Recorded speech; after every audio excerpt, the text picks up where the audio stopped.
be live then. Good morning, everyone. Hope your 2023 is going well. Mine is. I am Deb Stidham, and I serve as the chair of the Addiction Counselor Advisory Committee of the Kansas Behavioral Sciences Regulatory Board. I ask that the members of the advisory committee to respond to roll call to signify their presence at this open meeting that is being conducted remotely by conference call and other electronic media. Jacqueline Lightcap. Here. Christina Boyd. Here. Shane Hudson. Here. Chad Jacobs. Here. Mike James. Here. And Dulcinea. Here. All right, so we heard from Lisa Carter, Jason Hess, and Charity Cosin that they could not be here today. So we'll just move right along. I note the following BSRB staff members are also present: David Fye and Leslie Allen. Looks like Sammy is on as well. Yeah, Sammy Barksdale is here as well. Great. All right, so David will read a message concerning the meeting today. Thank you. This is David Fye, Executive Director for the Behavioral Sciences Regulatory Board. Public comment allows the public to address the advisory committee about its concerns, but the Kansas Open Meeting Act, or KOMA, does not require the advisory committee to provide public comment or answer questions from individuals. Individuals requesting to provide public comment could contact the Executive Director by sending an email to david.fye@ks.gov. There is no time for public comment today to make sure the advisory committee has enough time to get through all the items on the agenda. Because we are conducting the public meeting remotely by conference call and other teleconference ability, I state for the record the following information. Public access to this meeting is being conducted by a medium of interactive communication that allows members of the public without cost to attend the meeting through the use of the conference call and the board's YouTube channel. While the meeting is conducted remotely, the requirements of KOMA are not suspended, so we'll be conducting this meeting pursuant to the KOMA. On January 10th, 2023, we sent notice of the advisory committee to all individuals who had requested notice of advisory committee meetings. The notice was also posted on the board's website, ksbsrb.ks.gov. You may obtain a copy of the notice at that website. An agenda and other media material have been posted on the board's website and are available for review. You may also request a copy of the agenda specifically by sending an email to david.fye@ks.gov with the subject line "request for the agenda," and it will be sent to you. The notice contains information for the conference call and the YouTube channel that allows members of the public to attend the meeting free of charge. The notice also states that if there are any technical issues during the meeting, you may call the board office at 785-296-3240 or send an email to bsrb@ks.gov. A recording of the meeting will be available on the BSRB YouTube channel following the conclusion of the meeting by using the link to the meeting on the agenda. And the conference call line is active, and I checked it before the meeting, and there were no individuals on the conference call line. Okay, thank you. The meeting is now called to order, and we'll just start talking about our first agenda item, I guess, which I need to pull up here. Okay, has everyone had a chance to see the agenda?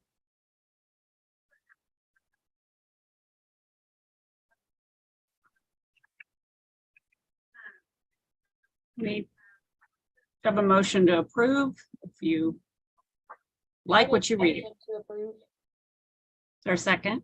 Second. All in favor, say aye. Aye. Aye. Aye.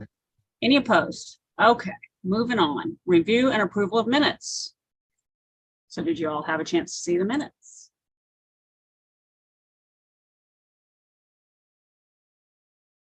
Any changes, corrections? I move we accept the minutes as submitted. All second. All in favor, say aye. Aye. Aye. Any opposed?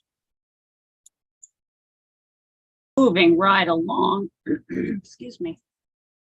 Executive Director's report. All right, thank you, Deb. So since your last meeting in December, there have been a few meetings of the board, and I'll provide a little bit of information about some BSRB operations, updates from board meetings, and also some legislative updates as well. So the board did meet for a full meeting on January 6th, 2023, and also had a follow-up meeting on January 18th, 2023, And the primary purpose of these meetings was to review information the board was considering concerning changes to statutes and changes to regulations. The board did go ahead and approve some changes to be forwarded to the legislature to be requested in the form of a bill. And that bill is before the legislature this spring. The BSRB requested bill is House Bill 2340. And some of the items that were originally included in that bill, based on the discussions and recommendations by the board, were for most of the professions, there is language for a general reciprocity statute. And most of the professions for the non-clinical level had language that you could either have come from a jurisdiction with substantially equivalent requirements for licensure, or if you came from another jurisdiction that had different requirements for licensure, you would be able to get reciprocity if you had practiced in that jurisdiction for 48 of the past 54 months. The board had a discussion, as you might recall, during the last advisory committee meeting. Your recommendation was to drop that down, that as long as you have a license or certification in another jurisdiction, that would be sufficient to replace the existing statutory requirement. That was a recommendation that was forwarded to the board. Other advisory committees had similar discussions. The consensus of the board was to go ahead and request a change to statutory language to have it be consistent across the professions. That would decrease the length of time from 48 months down to 12 months, as long as you had a similar scope of practice in that jurisdiction to what's required under the BSRB license. And so that is an item that is still in the bill, and it is before the legislature this spring.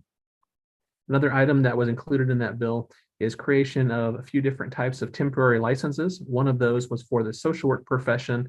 It was creation of a new type of candidacy temporary license. The social work accrediting process for those social work programs can take about 3 to 3.5 years. So for new programs, it is possible that they start the program, are seeking accreditation from the day one, but you might have individuals who come through the program before it's actually fully accredited. And they have a process called candidacy, in which it's about 3 years, and they can meet certain thresholds to show that they're on track to reach accreditation.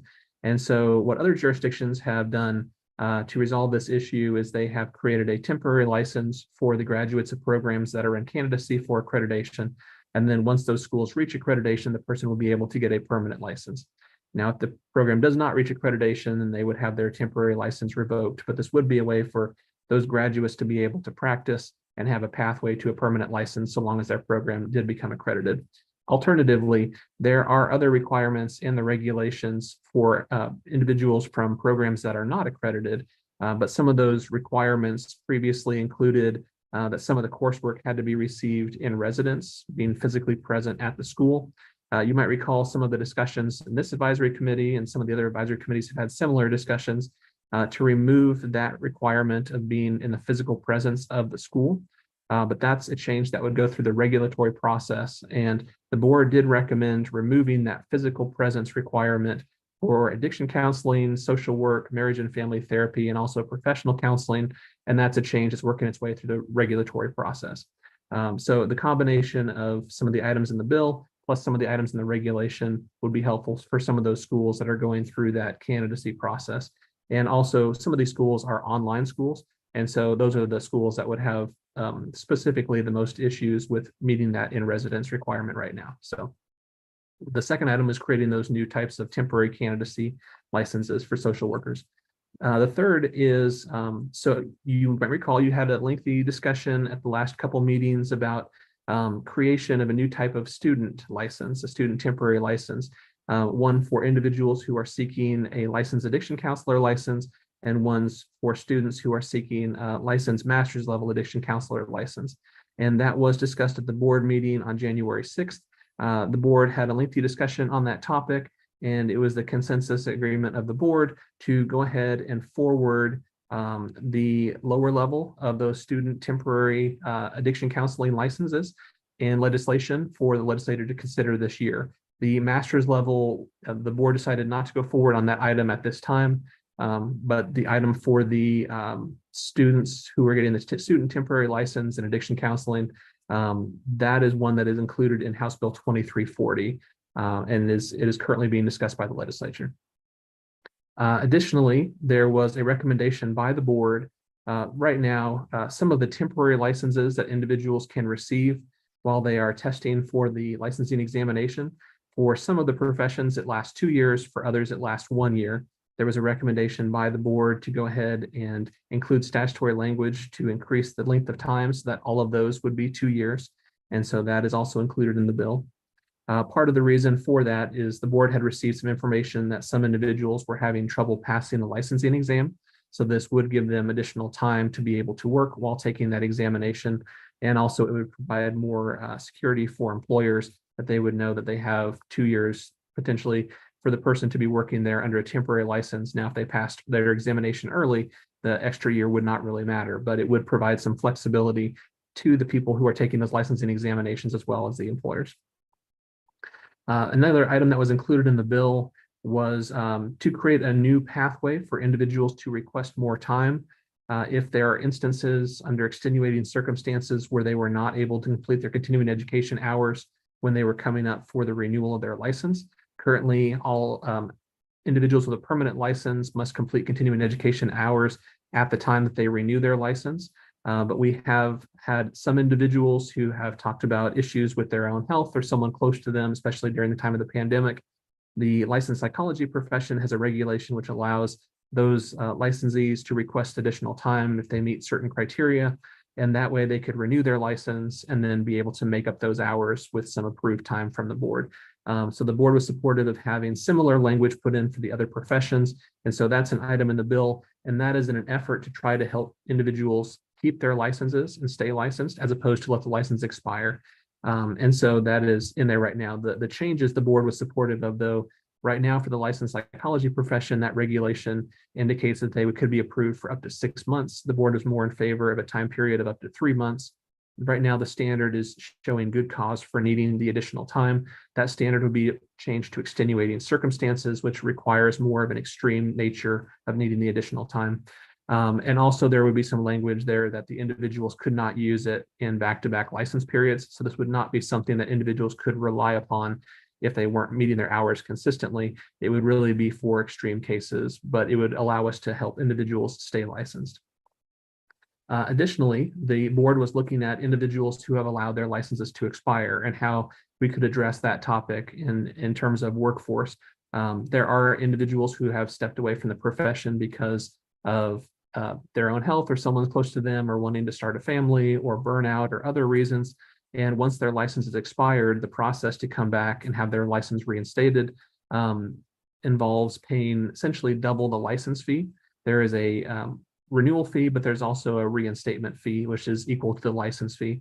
So they'd have to pay double the amount. And then they would also have to have all the continuing education hours for the past license period.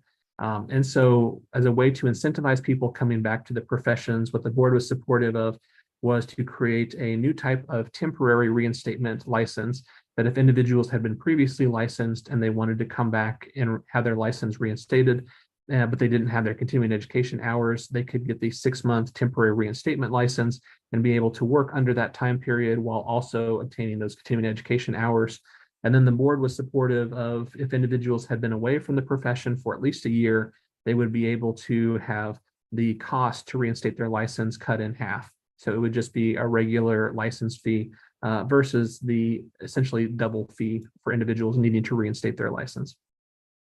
Additionally, the board recommended a recommendation from the social work profession, and that was to require board approval for supervisors for social work.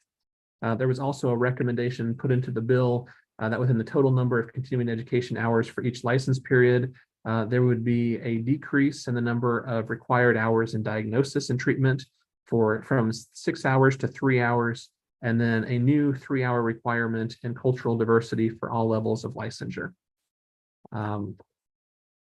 There was also a recommendation by the board to change the license standard for the licensed psychology profession from a standard of good moral character to a standard of meriting the public trust. Meriting the public trust is more uniform with the other professions, and it better matches the standard in other jurisdictions. And legal counsel had advised us it's a better standard in terms of defensibility of board decisions on that requirement. Additionally, the board was in favor of adding a new board member to the board, and that would be to represent the topic of behavior analysis. There's currently not a board member who really is a behavior analyst, and so the board recommended statutory language to add a member to the board for that profession. And then the board also recommended modifying certain statutes for the behavior analyst profession. When that group was added, it was different from the other professions, and some of the language was a bit unusual. There was also a lack of disciplinary remedies for minor offenses. And so the board recommended making some of that language more consistent with the other professions. And then there was some additional statutory cleanup that was included in that bill. Now, since that point, House Bill 2340 has been heard in committee. It was heard in the House Health and Human Services Committee. There were a number of proponents to the bill. There was one individual who provided neutral testimony, and I believe there was one opponent, but the majority of the individuals who provided testimony were proponents to the bill. The proponents and I believe the individual who was an opponent spoke against requiring the board-approved supervisors for social work, and there were some additional requests from some of the individuals who provided testimony on the bill. The legislature did work House Bill 2340, and they went ahead and made 6 amendments to the bill before it was moved out of committee. One of the amendments was to remove the language that would have required board-approved supervisors for the social work profession. So that item is currently removed from House Bill 2340. Additionally, the legislature and the House Health and Human Services Committee removed language which would have added the new 3-hour requirement in continuing education for cultural diversity. However, the legislature, the House committee decided to go ahead and keep the lower number of hours for diagnosis and treatment. So they wanted to move that from 6 down to 3 hours for continuing education requirements within their total number of hours. And additionally, the legislature also struck the language that would have added a board member for the behavior analyst profession. Some of the other changes that the board made to that bill, one of the amendments would create a new type of temporary license. This would be a community-based license, and it was advocated for by the community mental health centers. And there's not a similar instance of this type of license that I have seen in other jurisdictions. So I don't have a lot of detail on this, except based on the language, it appears that it would function along with the temporary licenses, and it would be for individuals who were under supervision from a clinically licensed individual at a CMHC, and it would relate to the professional counseling, marriage and family therapy, social work, and psychology professions. But essentially, if this language stays in the bill as it currently exists, we would need to create a new type of community-based license, be able to charge a fee for this license. And then if individuals fit into that category, even though they had a temporary license in professional counseling, social work, marriage and family therapy, and psychology, they would be able to use the full titles of, example, a psychologist or a licensed professional counselor, and also use the initials that are currently reserved for permanent license holders, such as LP or LPC in those instances. And so that is something that we have concerns about. When the amendments were put on, we were not allowed to provide comment. If you have not seen a bill hearing before, what usually happens is the bill goes before the committee. They open it up and have individuals provide proponent testimony in favor of the bill. Then they open it up for individuals to provide neutral testimony or individuals to provide opponent testimony. And then there's a series of questions if committee members have questions. And usually on a separate day, that's when they work the bill and that's when they do amendments. But generally, that's just for them to offer the amendments and have discussions as a committee. And I was in attendance, but we weren't able to comment on the proposed changes in front of the legislature. So that is the first amendment that would create those new community-based licenses. The second would be to make several changes to some of the educational requirements for the social work profession for clinically licensed individuals. It would strike the requirements of some specific classes from the statutes that require them to have completed specific classes in certain areas. Additionally, it would change some of the language that surrounds their requirements of what needs to be included as part of their practicums and also their postgraduate hours. Currently right now, it says that in terms of your individual seeking clinical license as a social worker, you would need to complete 3,000 hours in postgraduate experience. Within that, you'd have to get 1,500 hours diagnosing and treating individuals. The language would essentially change from you would need to get 1,500 hours in those categories to of those 1,500 hours, it would be included but not limited to diagnosis and treating. And so we believe that would be significantly changing the requirements for licensure for that profession. And so we will be providing further comment on it as it works its way through the legislative process. And then the last amendment that was added to the bill is a change that would change some of the operations in terms of our licensing here at the BSRB. The language would essentially say that when an individual applies for licensure for the BSRB, we would need to send a message to them within 15 days of receiving the application, noting whether the application was complete or incomplete. And if the application was incomplete, then we would need to notify the individual what else was needed for the application to be complete. And then once the application is complete, we would need to be required to issue a decision within 30 days of it being a completed application. Additionally, that same amendment would require the BSRB to implement a expedited licensure process by which individuals could pay a special fee. And if they paid that special fee, we would have to issue a decision on their license within 15 days. There are a significant number of legal problems with some of the language that was proposed. I have tried to do some research and talk to individuals who were supporting this amendment, and I don't see a similar model in any other states. I also don't see a similar model for any other agencies in the state of Kansas. One of the, I think, difficulties in language such as this is that the license application process is a legal process.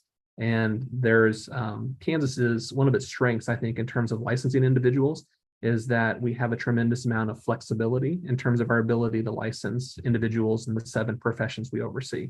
And so while other states have more strict requirements, which say, you know, for some of the professions, you must have your education received from an accredited school or accredited program. If you don't, you're essentially not going to get licensed in this state.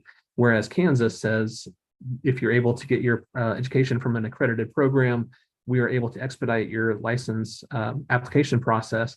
But if you don't, we will use substantial equivalence to go ahead and look to see if you have met the requirements and the regulations as alternative pathways to get licensed. The problem is, or the situation is that to do some of those flexibilities and some of those equivalency considerations, sometimes it involves bringing in experts. Often it involves seeking additional information from the school. It involves follow-up. And then when the board actually is to the point of making a decision, the board doesn't just say we deny you and we send that off to the person. There's a formal process and there's a legal order that has to be drafted, which includes the facts that are relevant, the law, the jurisdiction of the board, the legal analysis, and then also any kind of constitutional rights, such as the ability to have a hearing. So I think language like this that talks about, you know, speeding up the timeframes does not appreciate how complex and how many steps we take to make sure that people are licensed in a good way. For example, last fiscal year, we were able to license about 1,500 individuals. And the number of individuals that we actually denied for license was around 15 or 16. So individuals may not be licensed immediately, but we go through extra steps and extra efforts to make sure that if we can license individuals, we assist them in being able to do so. If this was on the final version of the bill, I think it would create an idea that someone could pay an extra fee and get a license quickly, when I think the truth is that it would probably do the opposite. If we don't have what we need to verify the person qualifies for licensure, we have no choice but to deny them for licensure. And also certain candidates by law have to receive a 2/3 vote of the board. For example, if you have certain felony convictions, the board is able to review those individuals to see if there has been rehabilitation, if there's been further steps, how long ago those instances happened. If you had something like this where we were compelled to issue a decision very quickly and the board was not able to meet to review those, we would have no choice but to deny those individuals for licensure. So we are going to be pushing back strongly against some of these things. If they do stay on the bill, I think we would have no choice but to bring on additional staff. Right now, we try to process most licenses within about 30 to 45 days of having a complete application. Most of them we process much quicker if we have everything that we need. But if we're not able to have a complete application, if we're not able to follow the processes, then I think we're going to significantly increase the number of people we deny for licensure after they pay the extra fee. And by statute, the BSRB is not able to refund fees paid to individuals. And so I think it would create a lot of unhappy individuals applying for licensure, getting denied quickly, and then probably would increase the number of hearings we have, which would increase our legal cost. And ultimately, to pay for that additional staffing and everything else, we would have no choice but probably to halt our current efforts to lower fees. And we would probably have to do the opposite and look to increase fees to make up for that additional staffing and the expected additional legal cost too. So we will have further discussions on that in front of the legislative committees. There's a board meeting coming up on Monday, March 13th, and I'll be going through this information too and kind of walking through some of the issues for licensure, but I just kind of wanted to let you know about some of the items in that bill. As I mentioned, the House did vote on the bill. It passed it out of committee with those amendments. It was on the House floor. There was a technical amendment that was made to the bill, but it wasn't anything of new substance. And then the bill was voted out of the House. It has been assigned to the Senate committee, and I believe it will go to the Senate Public Health and Welfare Committee. So I'll be working with members of the Senate to try to get a hearing on the bill.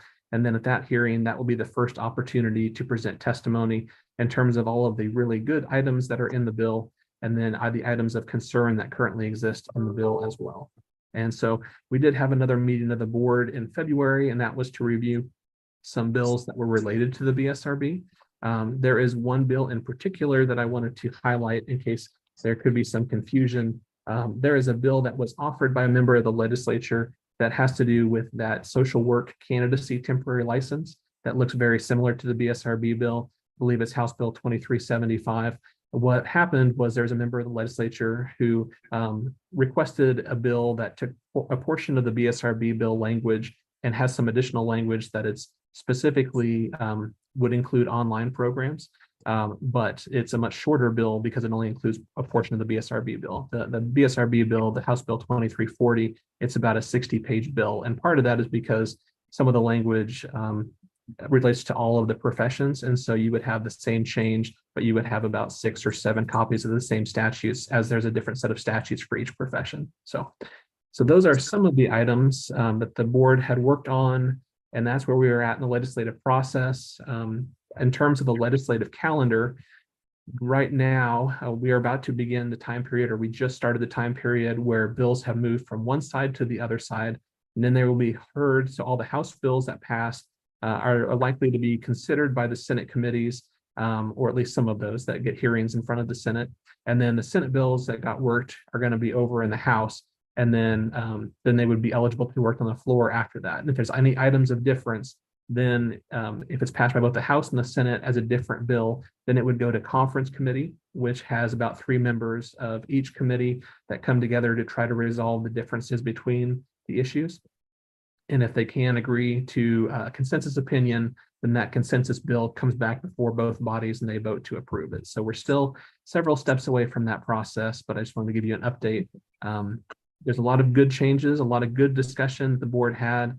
And I know your advisory committee worked very hard as well on the items that you had recommended be put into the bill. So we will be continuing to push forward on those items, but wanted to provide you some updates on BSRB board activities and also from legislative activities. So I think with that, I will probably go ahead and end my report, but I can answer any questions from individuals. I do have a question. Do you have a written summary of that would be available for us to look at, or is there anything other than the actual legislative, like statutory language that would explain that as we're talking to other people about what these possible changes look like? I don't have a sort of a write-up of the back and forth. I would be happy to send a copy of the proponent testimony that I provided to the House committee. Now, some of the items that I mentioned in my testimony are no longer on the bill. And then as I talked about, there's further changes, but yeah, I'd be happy to forward that. That might be helpful to kind of explain some of those items. Yeah, I think that would be great. Thank you so much. Sure. David, I have a question about the possible changes to the number of CEUs, because the DEI was going to be required across all of the master's level licenses. So just for the sake of argument, that might mean that certainly 27 hours versus 30. I'm actually supposed to renew in July. When would all of that take place? When would it be enacted? Yeah, so the original bill indicated that nothing would change before January 1st of 2025. Okay. And as of January 1st, 2025, then there would be the new 3-hour requirement in cultural diversity, and then the other hours would Okay. lower. So yeah, Okay. the So 3 there'd hours. be time for you all to react for sure. Right. And if Yeah. there was going to be a change, we wanted to make sure that licensees had enough time to make sure they could take those hours if there was a new requirement.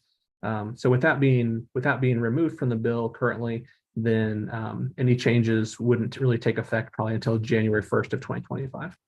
Got it. Okay.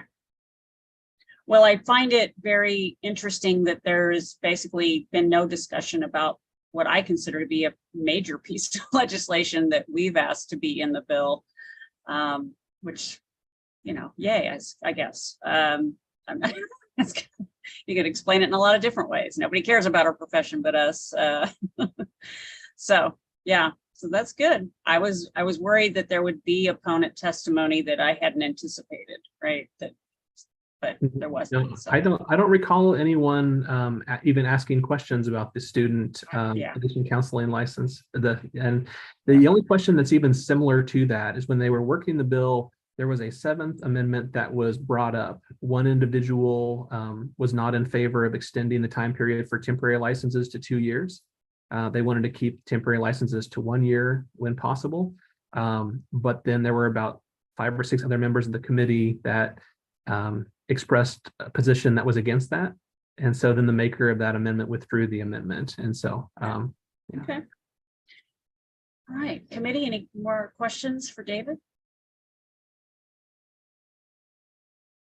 I guess I just had a quick question on the, as we were talking our last meeting, it prompted me thinking, and I was thinking I was going to bring it back up about the issue of the board saying, if we develop this student licensure, then how would that affect the Attorney General's decision that students can't bill? And I just didn't know. That wasn't something we really talked about. It got brought up last time, but then we were kind of finishing up. Well, that was part of my homework after we decided to do all this. Was I reached out to the payers that basically said, will you accept this license? I think the sticky wicket there, Christina, was that the fact that the students weren't licensed. Okay.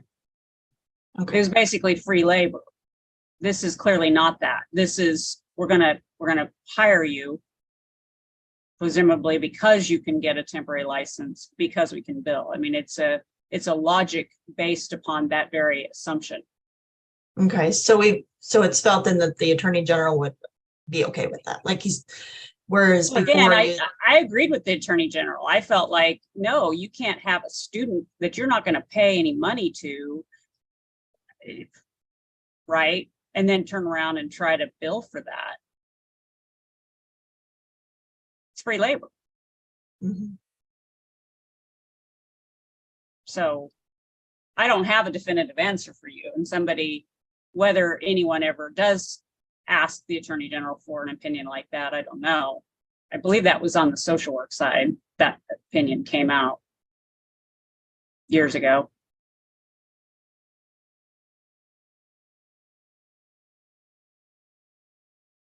So I'm hoping we resolved it by the whole presumption that they have to be employed, which means, being paid.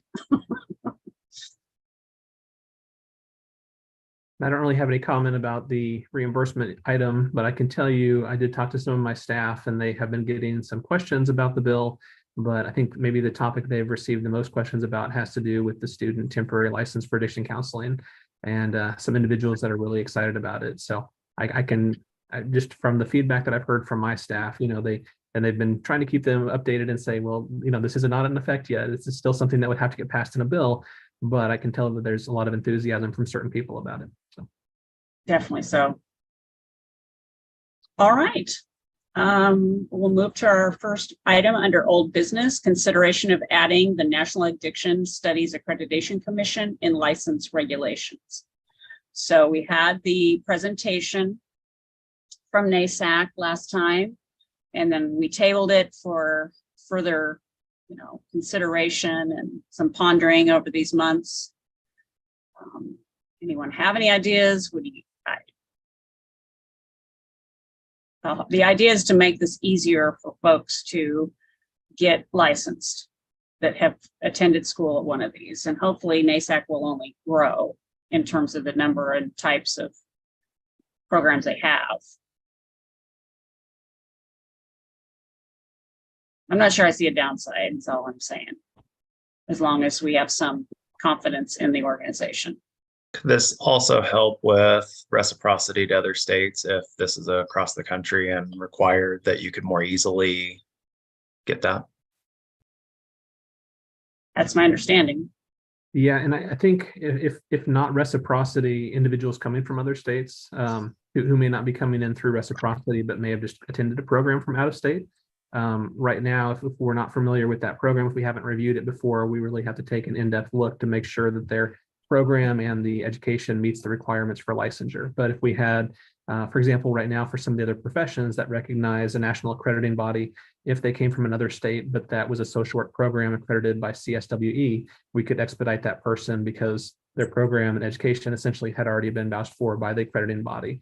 And same thing with professional counseling if you have a KCREP program. And so this would be a way for us to have a speedier process for applicants from other states or from programs that are new in Kansas if they are accredited by this body as well. Yeah, that's definitely a value add for people getting licensed and getting their education in Kansas, that they have that national recognition that they have achieved. My wife's a school psychologist and she's an NCSP, which means the national components are there. So if she decided to work in another state or what have you, or someone coming into Kansas would be recognized with NCSP. So I think that's a really good thing to have available. I don't see any real drawbacks. And as long as the language stays where there's the two paths within Kansas of equivalency versus just saying it has to be that, I don't see any drawbacks to it. I really don't.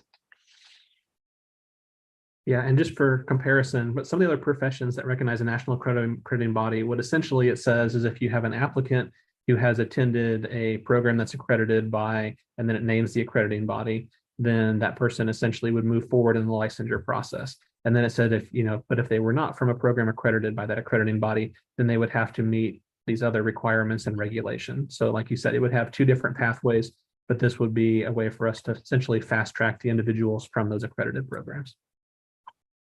Yeah, it definitely speeds up the application process. And we'll make it simpler for educational institutions to put together programming that's more standard across the board for them versus trying to worry about different jurisdictions and their requirements. Exactly. Someone want to make a motion? I like what Michael said about the two, making sure there's still that flexibility on both sides of it. So I feel like that included in the motion might be good, Michael, if you want to repeat that, or if that's appropriate to flag within this motion. Okay, I don't know if I can give you a good motion, but I'll motion to, approve the consideration of using the NASAC as a accrediting body that will push an application forward, and similar to the other licensures that have that as part of their potential pathways. Yep, we're not taking away anything. We're just adding that. Is there a second? Okay, thank you. Any further discussion? All in favor, say aye. Aye. Aye. Aye. Any nays? All right, good work. Thank you for bringing that forward, David. And if there's others that anyone knows about that we might ask to come and present, doesn't have to be just the one, obviously. Okay. Next item, discussion on possible changes to license addiction regulation.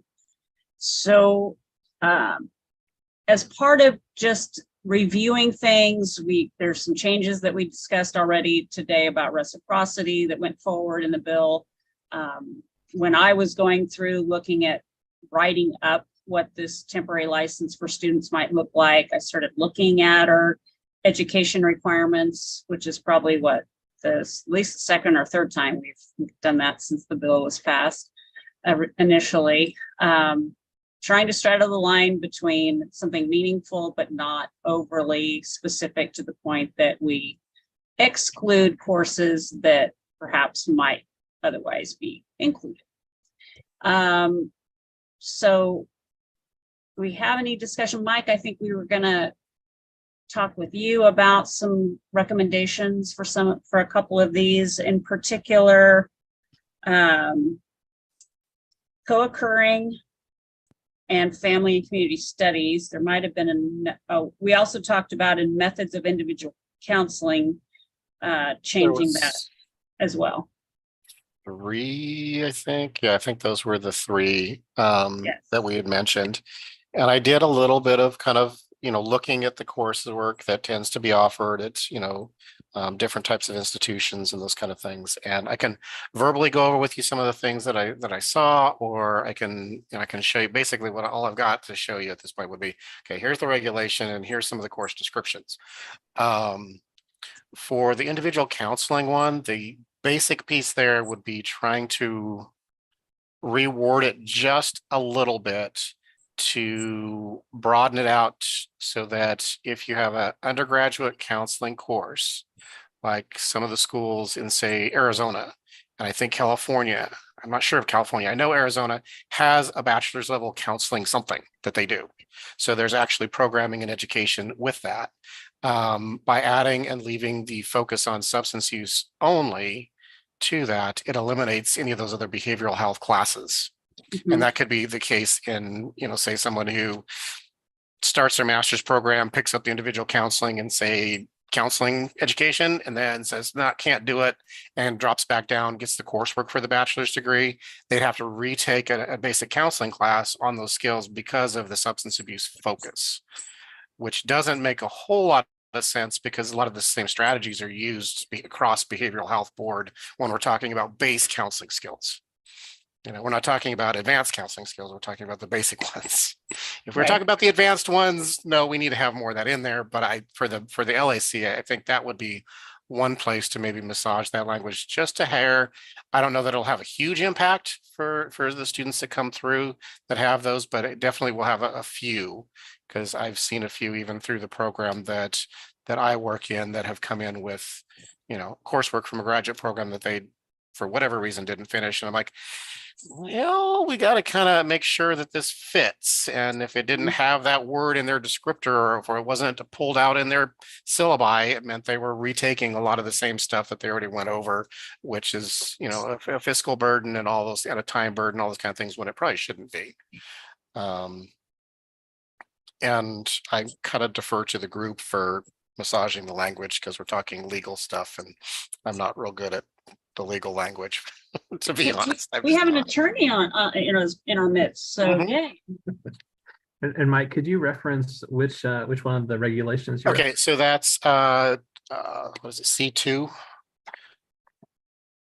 And maybe helpful, I can share my screen. I have the regulation. That would be great. Okay, Thank you. I was gonna say I've got those, but I don't have the regulation right up with it. So All right, and this should be KAR 102-7-3 and C2.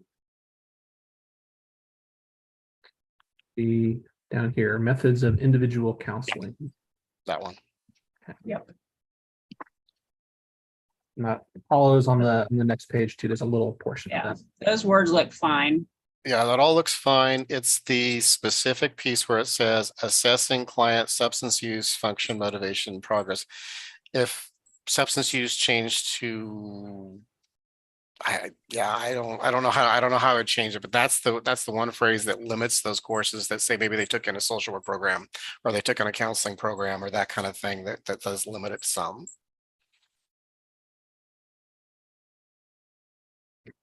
Any thoughts on? I ways think to I shift that? know, because I think we discussed the fact that assessing client substance use for at least some colleges is where you teach the client about how to assess, you teach the student how to assess the client the way we do it here in Kansas, basically. Right. In this class. And I guess if you were to just ask me cold, I wouldn't have assumed that until we were dissecting these words. To me, that's that's a different skill than individual counseling. And it is, and that's, that's a different discussion as far as the fact that, assessment was folded into this Mhm. spot as Right. far as the educational requirements. It's when you look at other accreditation processes across different states, assessment is pulled out as a separate thing. Okay. So that's really the only place, if my memory is serving correctly, within the regulation that assessment shows up. So an individual counseling class may or may not include assessment process. Mhm. Right. So it has to do with the assessing component versus substance use. I mean, for example, biopsychosocial assessment or something like that being in here as wording, would Right. that be helpful or not helpful? I think that might be a little bit helpful because, Yeah, I agree. we need the assessment somewhere in these education requirements. I remember And I don't being know- in clinic and going, oh God, they don't know how to do this at all. We gotta start from scratch. We don't want that. Hey, just real quick though, number 5 down below here actually has that sentence in it. Does it have it in it too? And number But 5 I think we were is, talking about using that, changing that one as well to something that right, would and not it's- necessarily include that. right. So and it's the same issue. there's your screening and assessment tools.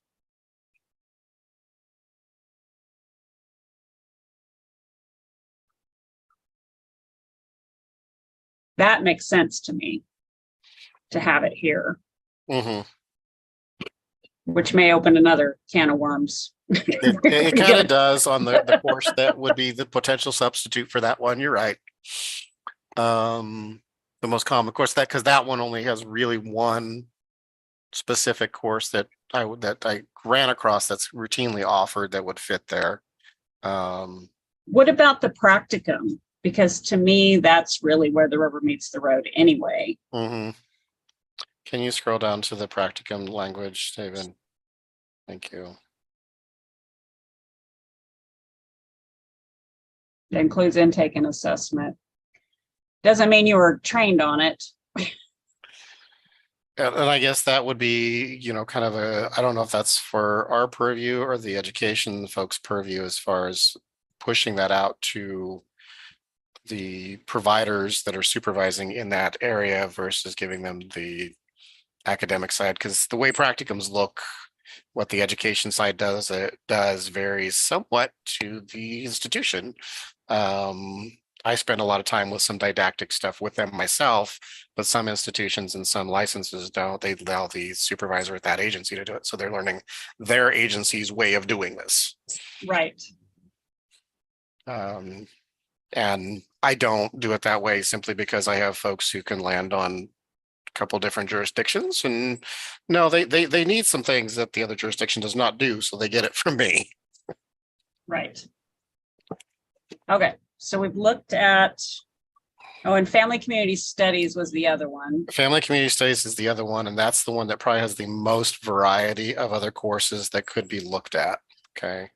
So to just give you all the kind of the summary of that, the co-occurring one, really the only thing that I ran across consistently were courses that fall in, applied behavioral science or psychology that are basically abnormal psychology or a course in psychopathology, which will incorporate and include the SUD stuff. It just doesn't have it may have the assessment piece. It may not. It kind of depends on the institution and how they're teaching that piece. Most of them use the DSM as their model. So they're getting some assessment process within the context of it. Maybe just not, they may never hear or see anything related to ASAM criteria or something like that within the context of that class. So that was the only one that I saw that appeared routinely. And makes it, to me, makes a good spot for a potential other course. The family one, on the other hand, that's got a whole bunch.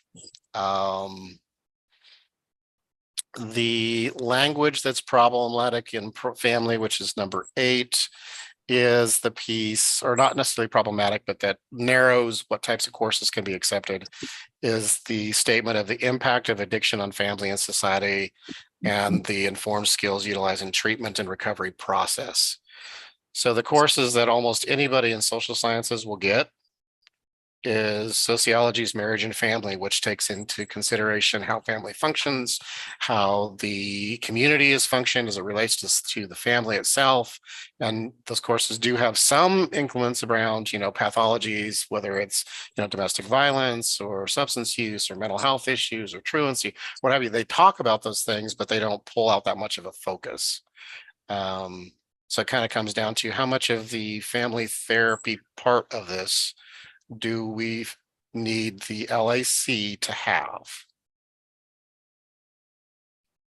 If we were talking about the LMAC and the master's level, no, it has to have that because Yeah. they're going to do a lot more family work. But generally speaking, LACs, That's true. are they doing enough family work? Even maybe if they should be doing more, does our Yeah. system modify it and use it that way? And should we make any shifts in the way that we're looking at these courses that will help broaden that out to other types of programs?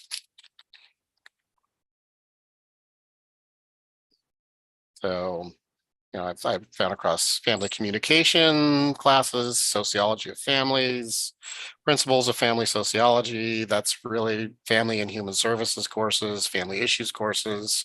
So there's a lot of them that could potentially land in that area.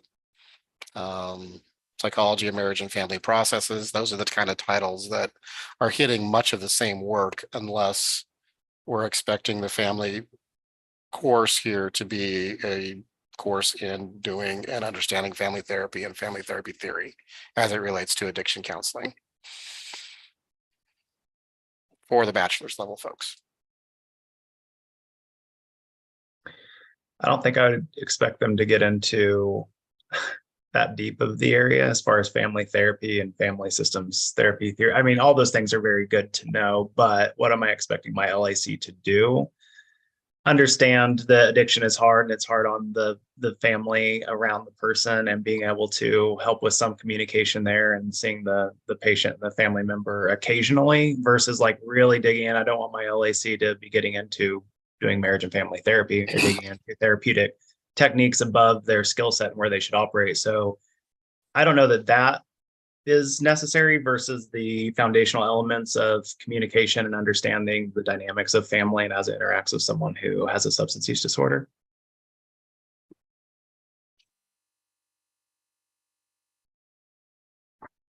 Anyone else? You had a thought, Dulcinea? No, that just makes sense. I agree. Anybody disagree with where we're heading on this? So the simplest would be just to strike that, the impact of addiction on the family. Probably, yeah.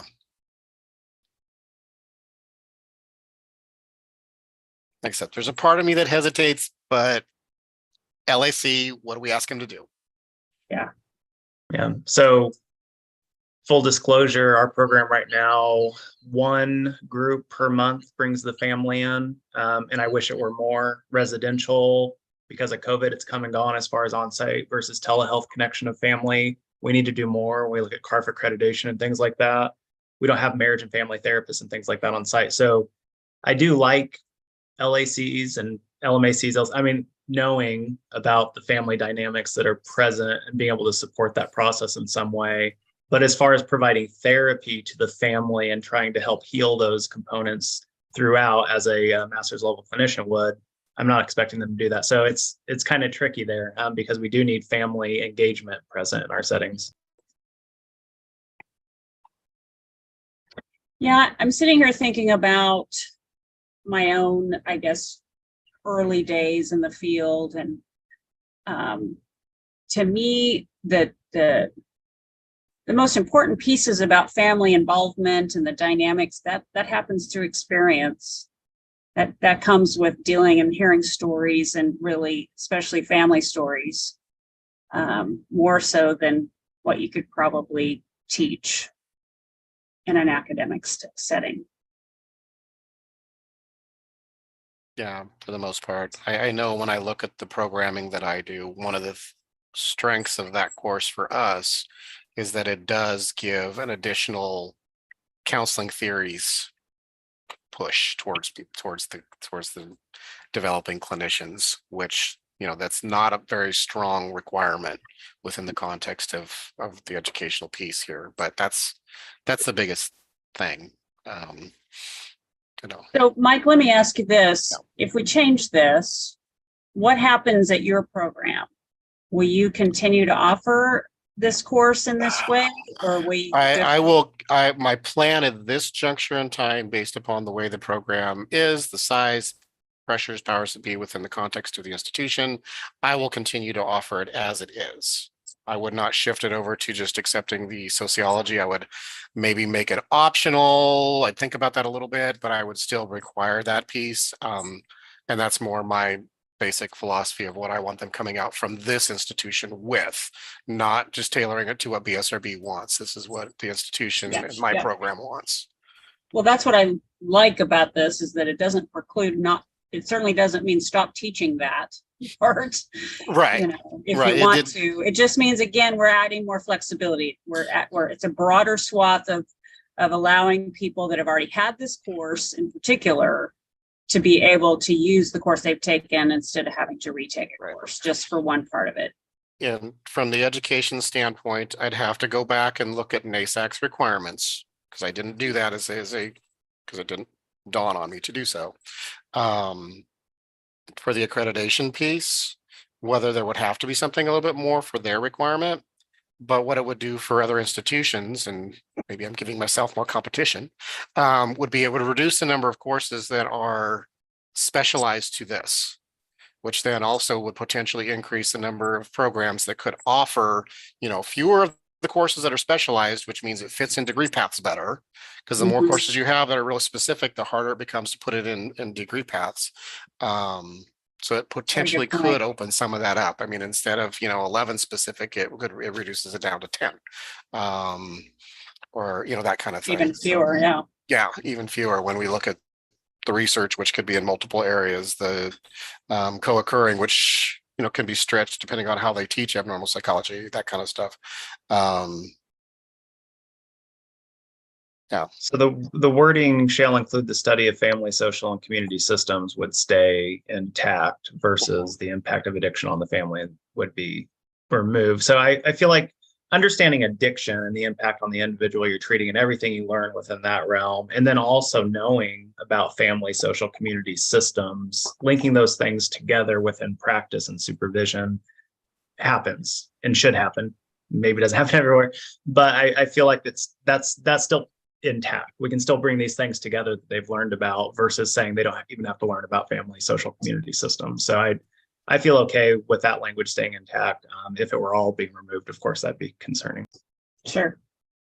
I think it makes sense too, what Shane was saying earlier about, I guess that really can hit for me, that it's the difference of understanding that in the context of treating the individual versus actually trying to address those very complex family systems within that treatment, that might, again, require a higher level of skill.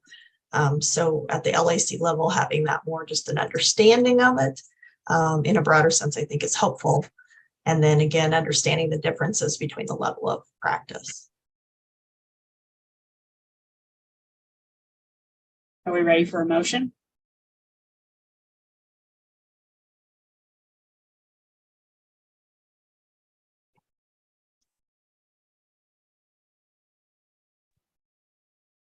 Michael, could you make a motion again using your special language? My special language? Okay, I can I'll be attempt prepared to in a second. I'll even stay off mute so I can do it super fast. Okay. I'll move to make a modification to the language on the family and community studies section of the education to remove the specific requirement of having the course address the impact of addiction on family and society, and leave it more broad, general, and understanding family and community studies and how those work. Okay. Is there a I will second? And just to clarify this, so if you took the existing language, would there be a specific language that you would be striking from this to have that happen? Yeah, that's what he was saying. That whole line of the impact of addiction on the family and society. I was gonna say, right after the first semicolon, Okay, all of the rest of it would Yep. go. okay. So in number 8, strike the impact of addiction on the family and society. Just go ahead and strike that line for that. Yes. And do the development of culturally informed skills utilizing treatment and recovery process, because that is family therapy. So we strike that too? Mhm. Okay. And the reason I'm asking, just for clarification, we have a member of the staff who's taking notes. And so as clear as we can make these motions, it'll be helpful. For the minutes. That's why I usually defer to others, because I know I'm not always succinct in the way I talk about this. No, appreciate that. Thank you. So Okay. just, oh, Go ahead. just to clarify that, is that culturally informed skills, is that, I guess, is that listed? I'm just looking at I can bring the whole thing up, but what would be the reason to remove that? We're just To me, removing that's- utilized in the treatment and recovery process, right? That's what I thought we were talking about. Not the whole thing. Right. So this is what it would say. Family and community studies, which shall include the study of family, social, and community systems and the development of culturally informed skills. That's fine. That will incorporate the courses that you tend to see in sociology that this would be really opening it up to. So I agree with you, Christina, on not wanting to remove that piece for sure. Dels, is that your second? Yes, it Okay. is. Any other discussion or questions? All in favor, say aye. Aye. Aye. Any opposed? Okay, one down. Want to go back to individual methods of individual counseling, number Two. That'd be number 2. 2. And this one is split across the 2 pages. So we got the cultural piece again, evidence-based to individual counseling methods for establishing developer achievable treatment goals and assessing and I heard what you said, Shane, about a biopsycho assessment, social assessment. Would it be too broad to change the substance use to something like assessing client need? So that leaves it open for any of those courses that are being taught, say in a bachelor's level counseling class, say at an Arizona school that may land here, that focuses a little bit more on mental health. And my I'm hope good would with- be they're doing both, but that's because that's the only phrase that makes it go, it's gotta be this, and everything Right. has to be related back to it, which eliminates, it's not a lot. And I'm sure Leslie and Sammy can probably acknowledge, we don't see a lot of that particular course coming from elsewhere, but I think whatever gets around, and while it doesn't need to say biopsychological assessment specifically, the things you're saying, and including need as well as function, motivation, progress, like substance use isn't the biggest component of a biopsychosocial assessment. And it's naturally a part of what you'd ask to understand someone's world and environment, internal, external, like you're gonna ask about it when you identify that substance use is occurring. So I don't know that it needs to be like explicitly held up high and said like substance use. When we're assessing all these things together, it's a part of the full picture. What do you think about adding behavioral health need? Clients' behavioral health needs. Once again, I guess, and from my lens, it's natural, but you don't want it to be excluded either by someone with a different lens saying, well, behavioral health isn't important to talk about because then we're excluding the brain and functionality. So, I mean, if it's necessary to say behavioral health, yes. If it's not necessary because it's a part of biopsychosocial assessment, that we would even, we'd ask these things foundationally, but we don't want there to be confusion either. So Could we just say assessing the client's biopsychosocial needs, functioning, motivation, and progress? To I make don't- it more general. I don't mind that. can't think of a particular reason to say no to that unless there's something about that terminology that opens it to something that I can't see.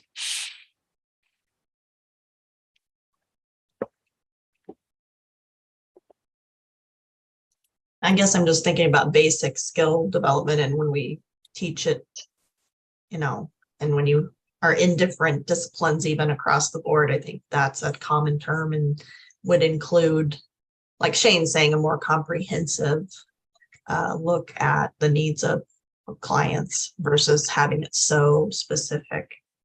So our social workers here, bachelor's level social worker courses, is there one or a cluster of that hit this piece and this would open that where it might be closed with the way they tend to be described because of the focus on substance use? Well, I don't know. So at the bachelor's level, they can be licensed, right? I mean, they can go through being a BSW, they can get their license. Right. It's already been determined that that coursework falls in that. But yes, I mean, we now have even we have electives that they can take that's specific to substance use. But biopsychosocial is absolutely part of foundation that we teach. Okay. We add the spiritual on. It's a biopsychosocial spiritual. Ooh, I like that. But that's absolutely part of the foundation. And I figured it was, the language for the courses just is not in my lexicon routinely. So, So to that end, do we have a course similarly worded for social work then in regulation? Their courses aren't listed in regulation. Okay. Good for them. they keep it nice and broad.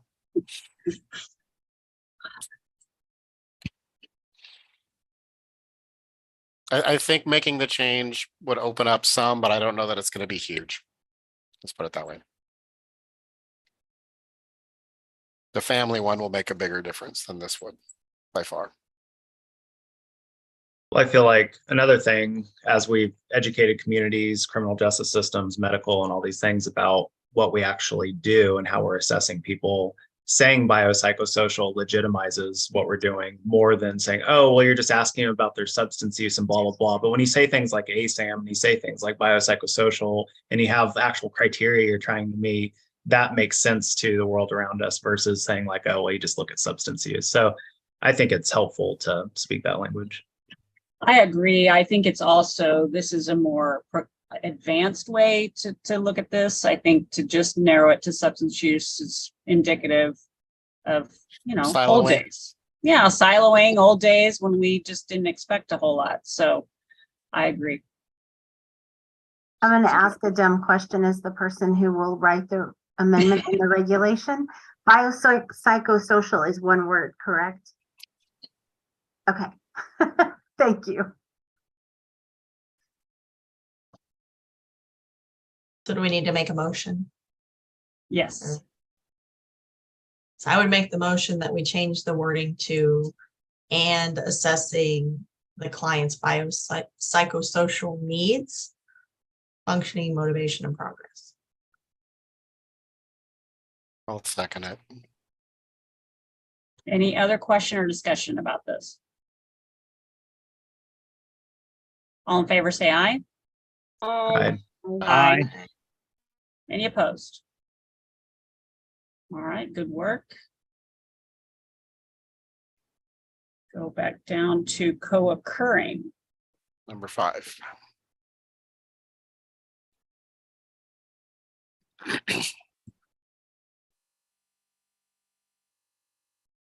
So what's your thoughts on this, Mike?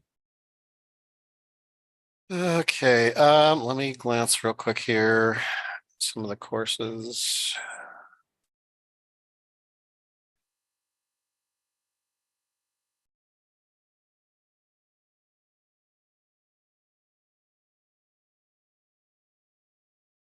That's a bad descriptor.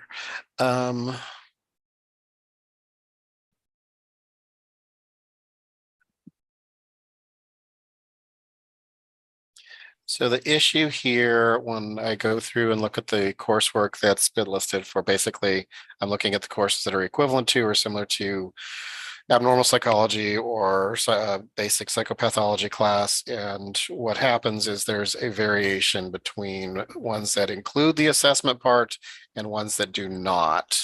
So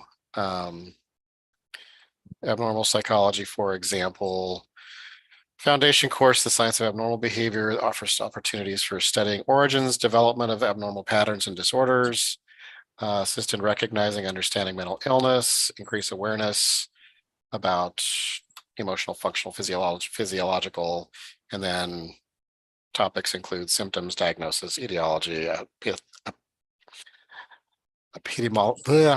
and treatment of various psychological disorders and syndromes. So to give you guys an example, for the abnormal class, the abnormal psychology class that is offered through the program here, we made modification to include assessment of, treatment of the disorders, and actually pulled out and put in the course descriptors a couple of things specific to strengthen the substance abuse focus. And that's the way we made this one fit.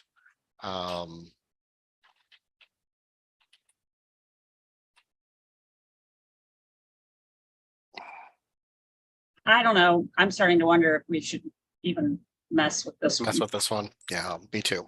Because I don't want to. I don't want to eliminate this other spot for the assessment process. I don't.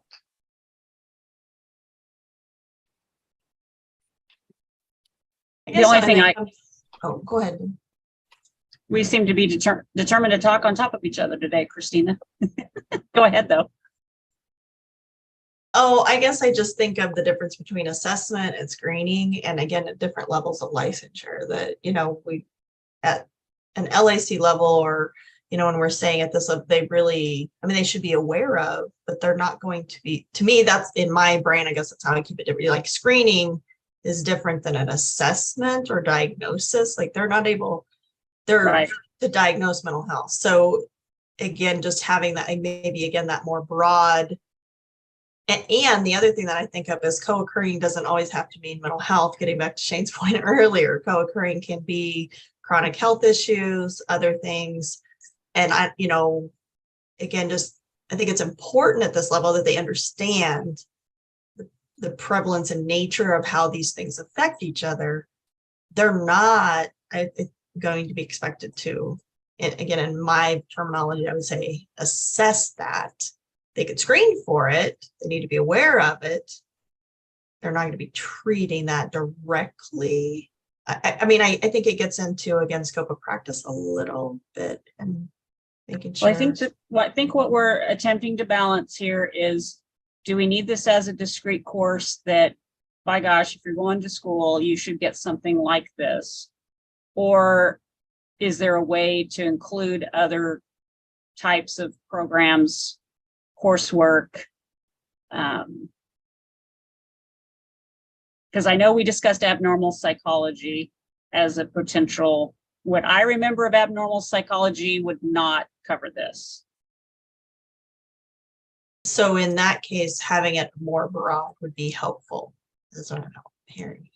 Or not, or we just concede that this is so important that we do want it as a discrete course that you can likely, Mike's comment notwithstanding, that they just went ahead and changed their abnormal psych course to include these things. But I don't know in general if I would say an abnormal psych class that hasn't been modified would be good enough to, I hear what you're saying, like how much do we really expect them to do? But I think this topic is super important and I don't really see it anywhere else. I agree.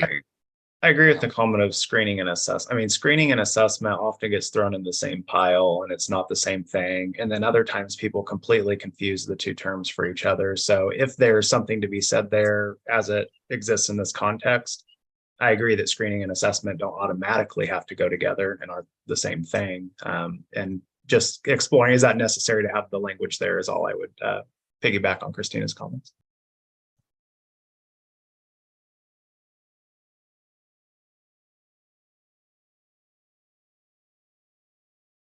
Could it be like keeping the co-occurring? Because I do think, again, the importance of understanding how all these things affect each other. It is very important. Just maybe taking out the symptoms of mental health, but just to maybe, again, have that more broad, which shall include the study of symptoms and other disorders prevalent in individuals with substance use disorders. Screening tools used to detect and evaluate the presence and severity of co-occurring disorders, evidence-based strategy, like all of the rest of that makes sense to me. And I do think, like you're saying, Deb, like that's important. We need to acknowledge the importance of that. I do think it goes beyond mental health though, too, like also understanding, major health, chronic illness, all of those things are part of co-occurring in a broader sense. And I don't know if that helps, Michael, with then, and do we want to make it that broad? Because then if somebody takes something in, something else doesn't cover mental health, does that get away from the purpose of it? I don't know.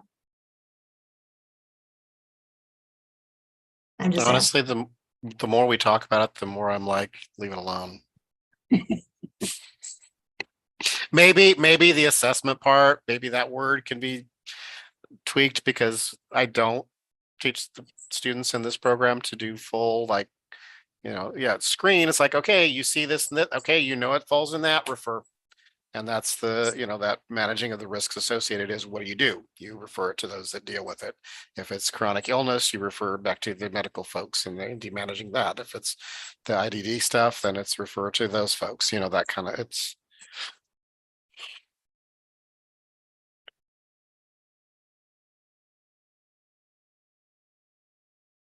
Well, again, the reason we embarked on this originally was to say, can we make these a little bit more generic so more courses could work? I'm not sure change, unless there's something, again, that we want to advance in the way that we did the last one, because the field has moved forward and changed and we want to recognize that. Otherwise, I guess I'm okay with the language, unless someone has a specific motion they'd like to make.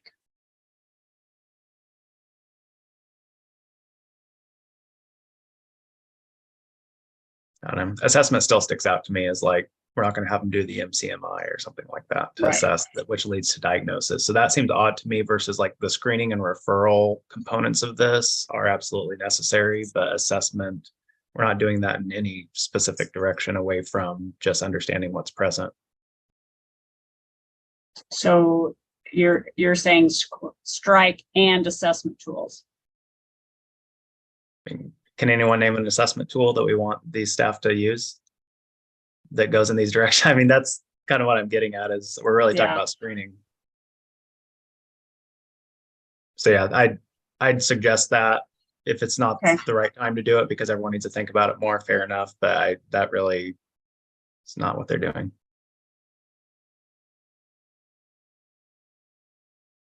Mike, you said that your school added some things to your abnormal psych to meet this. Yeah. What does that do for you? Like, are you guys focused on assessment tools? It's a quick overview of what they include. It's just awareness of. Yeah. It's awareness of screening. I'll do a little bit more, SASE, mask, blah, blah, blah. I do a little bit more on those pieces.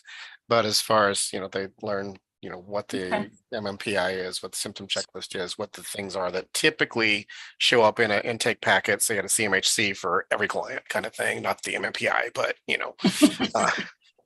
maybe it would be nice, but it doesn't. So, Yeah. but a symptom checklist does. So I guess that question, you're telling them, generally speaking, what these other things are that exist over there on this other side of the fence. Once you refer, such and such needs to be done. It says full inventory. It's an assessment. It's something you're not doing, but you're aware that it exists over there. right. Is so that valuable? So that would be a question. Is that valuable that you include that in the process versus not touching it at all because we don't mention assessment here, would be a question.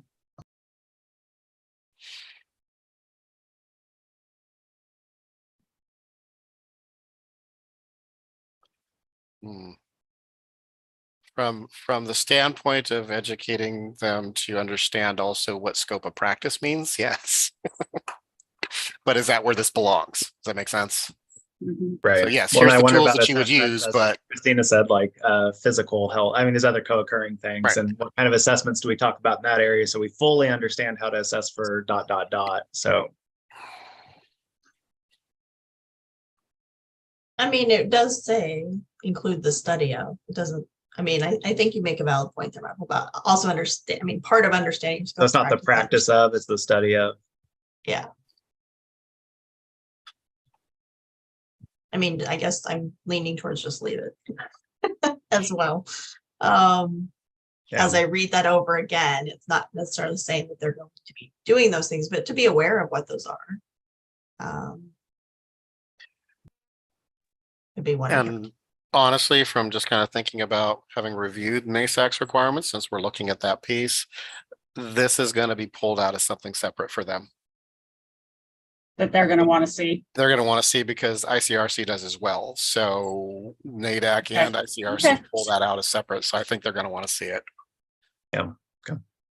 So if we're going to try to keep it consistent, so that works well for what we have. Yeah, I think we Yeah. do. Probably leave it alone. So we comfortable just leaving as it is and moving on? Anyone disagree? Okay.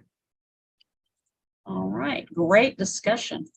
I think that concludes our review of the education regs, does it not, David? Well, I believe there was a comment about the practicum as well. I didn't know if you Okay, planning to change that or if that was just something you had referenced earlier, but that's something else I remember there being a discussion on in number 9.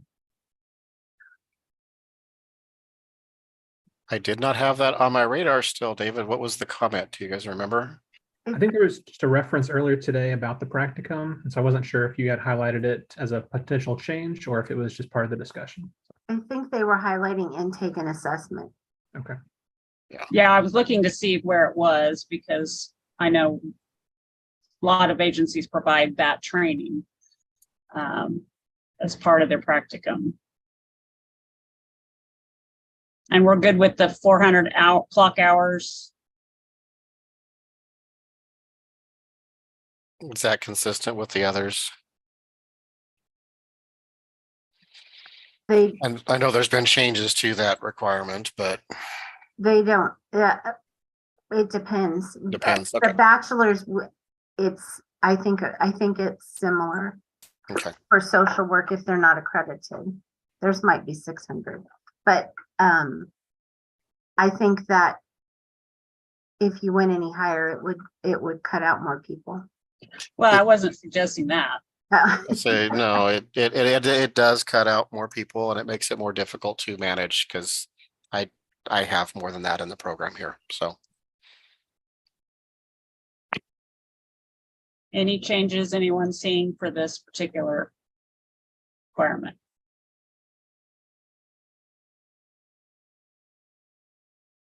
Okay. Good discussion. I think we're can wrap that up. Any ideas when that might go forward? I assume you'll do it as part of other regs. Yeah, we have some regulations that have already gone through the Department of Administration and are basically to the point where they're going to go to the Attorney General's office for review. So this would need to be submitted as something probably for the following set after this first set goes through. So Okay. I know you'll keep us posted. All right, next agenda item is discussion on adding new members to advisory committee. So we did add a couple of you more recently as a result of widespread kind of recruitment that we did. I had a lot of conversation with the gal that you have received her information on, whose name just left me. So I asked her to provide some documents for your review so that we can discuss possibly adding an educator to our committee because we've lost 2 and not added any. So part of it was rushed a little bit just because the board is meeting March 13th. And that would give us opportunity if you agreed to forward that name to the board chair for appointment at that time. If not, then everything needs to wait till the next board meeting. She looked okay to me. I think it's Zenova, sorry, I feel terrible forgetting her name in the moment. Zenova Williams. Go ahead, Dulce.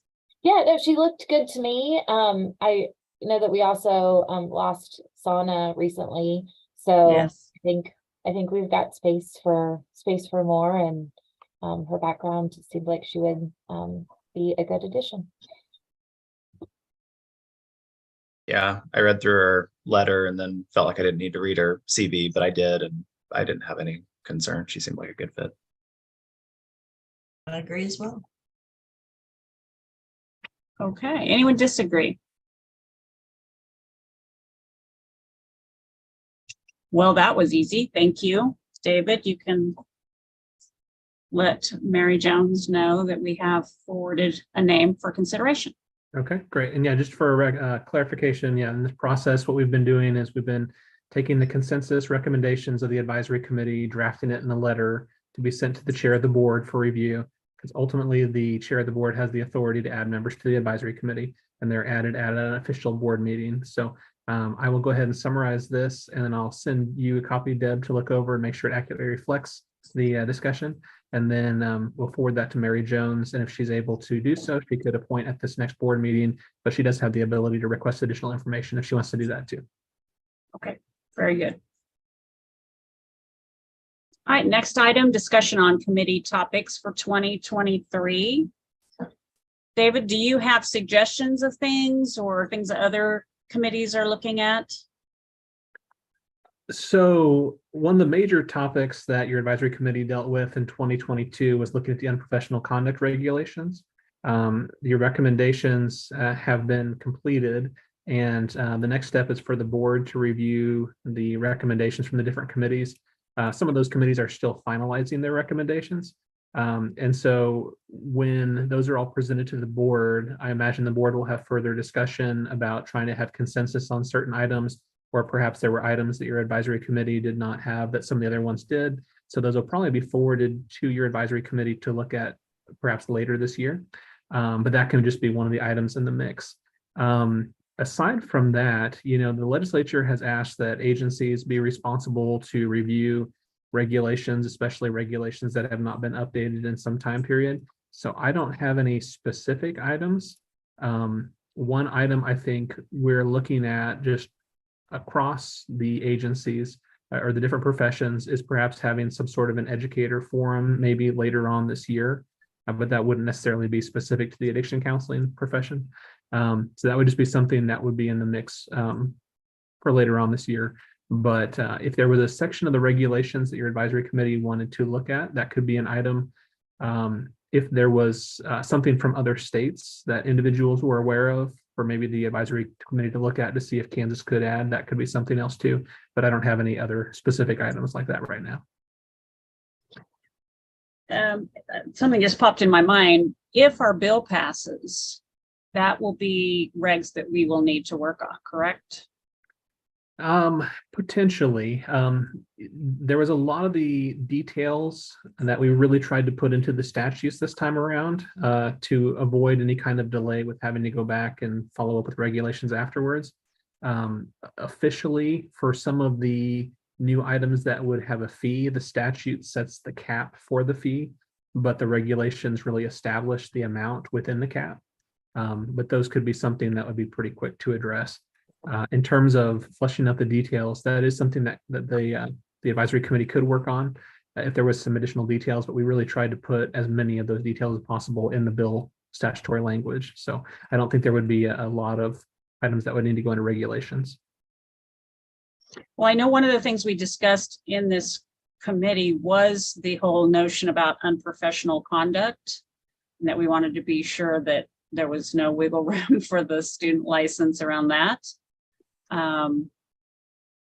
Is that just a matter of, I'm not sure how that works. Yeah, so one of the recommendations the last meeting was we walked through sort of what the advisory committee had recommended in general in terms of the unprofessional conduct regulations. In the previous language, it was to apply to addiction counseling licensees, but it's specifically called out the LACs and CACs. And so the consensus position was to modify that and to say it would apply to individuals that are authorized to practice addiction counseling. Okay, by the okay. BSRB. So that would have applied to not only the permanent licensees, the one with the temporary licenses, the student licenses, and also individuals with temporary permits as well. So. Okay.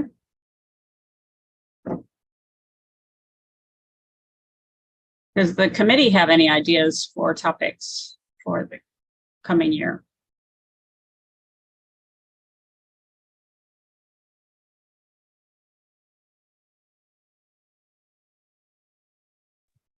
I thought I saw an email from Lisa this morning. Did she include something? So I think there has been a conversation from the board and from advisory committees, and I think Lisa had commented that reciprocity might be a topic for discussion. And you know, there was a conversation in a previous meeting. And so in terms of reciprocity, the board has put forward a change that it would affect the addiction counselors. There could be further conversations on reciprocity. I think one item that some of the advisory committees had talked about was whether a certain number of years of practice would be a substitute for other requirements. That could be an area that you might want to work through to see if there could be some ground for that purpose or for another purpose, but there could be further conversation on reciprocity if you wanted to deal with that topic. I like that idea. I do too, because it has definitely come up in different conversations that I've had. And I guess one of the questions is, we discussed that maybe for your prep, is like, how often is this a question of potential licensees? How often is there a request for reciprocity that has to be declined? So we don't deny that many people with reciprocity, but when they ask questions up front, they have to have a bachelor's degree. That cuts a lot of people out. A lot of states don't require that. They have a lower level that does not require a degree. So I think probably there are people who don't apply because they know they wouldn't meet. Okay, that makes sense.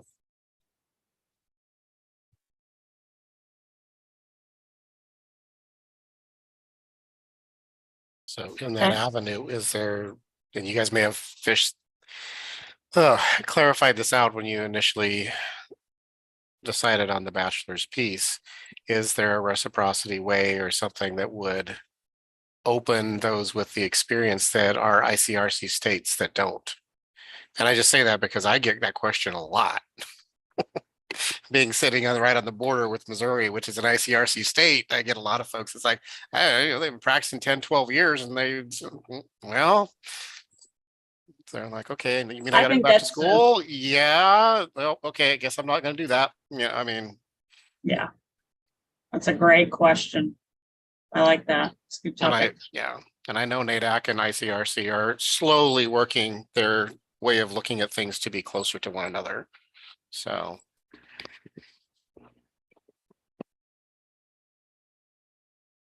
Well, I guess an argument could be made for some of this because this is how we grandfathered everyone in. So if it was okay then, why not now?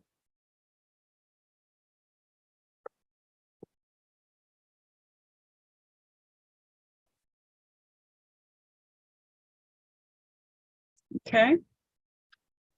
Any other topics? There's one small topic, and this will just be our one meeting item, but usually one of the first meetings of the year, there's a training for board members and advisory committee members. But Deb, I know that you are coming off the board, and so thought it might be good to go ahead and do that after the start of the next fiscal year, just to go ahead and do it for everybody at once at that meeting. So. Yeah, sometime after July 1st. So yeah, just to remind everybody, my term is ending in June. So generally, if there is a delay appointing someone, then the person sitting in the seat usually continues. We'll see if that happens or not. So likely only maybe have one more advisory committee meeting for me to chair before that happens. So that's the next item, is in terms of dates.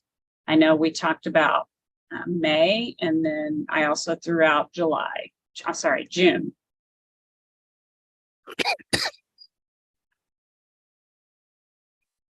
And maybe in person. What were the dates again? I don't have that email pulled up. Sorry, March 5th. Sorry, what is wrong with my head today? May 5th or Friday, June 2nd. And time on those, We've listed 10. It wouldn't have to be 10.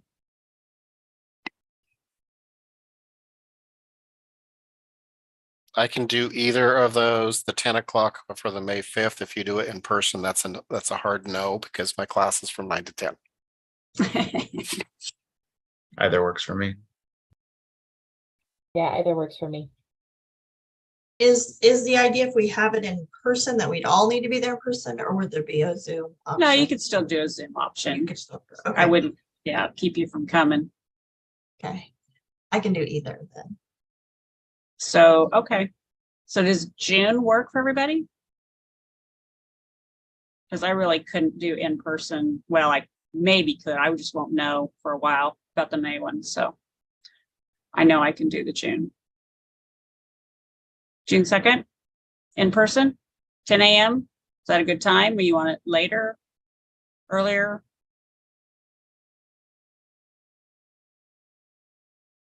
And works fine. Okay. Fun. It'll be good to get everybody together, at least those that can make it.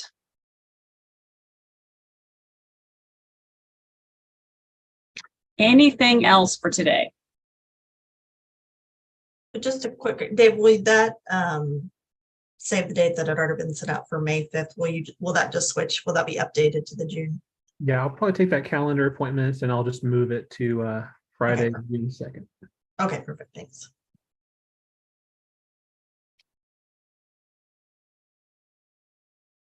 Good meeting, Okay. very productive. Yes. Appreciate all the hard work. Well, you all have a great weekend. Thank you, guys. All righty. Thanks, everyone. Two. Thank you. Thank you. Bye. Bye-bye.